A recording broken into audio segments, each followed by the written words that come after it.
mga Maricoy, so for today's video nga, samahan nyo ulit ako mag-unpouch ng ating mga parcel from Shopee. So eto lahat sila mga Maricoy. Ayan. So per pa lang naman to. So pang ilang beses ko na rin mag-check out dito sa Shopee kasi nga nakuha ko sila mga Maricoy ng free shipping.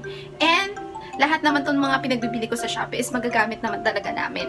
Kung mga Maricoy, hunahin ko lang tong pinakamaliit nating parcel. Okay. Wait, kakat lang natin siya. Ayan. Ay! Okay. So, natawa din ako sa binili ko. So, bumili ako nitong pang brush ng damit kasi nag-hand wash lang kami dito sa bahay. So, ayan, bumili ako ng 2 peraso kasi nga yung isa iuwi ko sa Pampanga and then yung isa dito sa bahay namin. O, diba? 15 pesos each lang to. Natatawa ako. Ayan. So, next naman natin tong medyo malaking pouch na to. So, kung hindi ako nagkakamali, ay ito ay ang tsinelas ni Tata Carlo. So, mga mi, alam niyo na kung bakit ako lagi nagkakat ng video ko. Kasi nga sabi ko lagi sa inyo, baka mapuno tong aking phone storage. Kasi mababa lang talaga itong mga mi. And then yung ginagamit ko nga is iPhone 6. So, ano to, second hand ko pa to nabili and then 2021 pa. So, survive pa siya, mi. So, ayun na nga mga mi. Back to ano tayo, pag-aan pouch.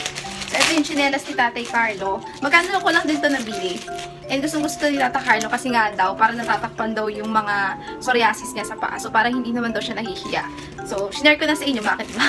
So, eto na siya mga mi. Gusto niya yung may panet daw dito. Ewan ko kung ito ba yung classic design or IBK. Pero ito yung gusto ni tatay na design talaga. Very, ano na daw, very tatay ang atakan. Hinggan yung mga gusto niyang chinelas ngayon. So, hindi siya branded. Gusto niya lang to, bakit ba? Another small parcel, kung di ako nagkakamali, ito yung iparirigalo ko sa inaanak ko sa Pampanga. So, inagahan ko na talaga yung pagbili para matansya ko kung kailan ba siya madi-deliver. And gladly lang, mabilis lang naman siya na-deliver mga Maricoy. Halos nasa 3 days lang ata na-deliver na siya. So, ito na siya mga Maricoy. Kung nakikita nyo ba, ayan. Hindi masyado makita sa video ko, sorry. Ayan, ayan, focus natin.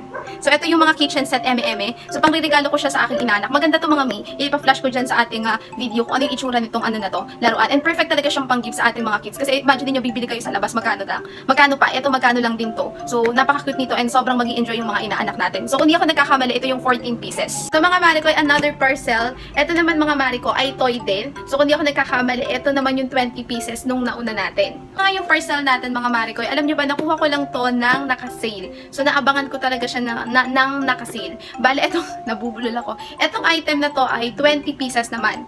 Ito kasing nauna natin is 14 pieces. Ito ay 20 pieces. Same price lang sila, pero ito kasi nakuha ko siya ng naka-sale.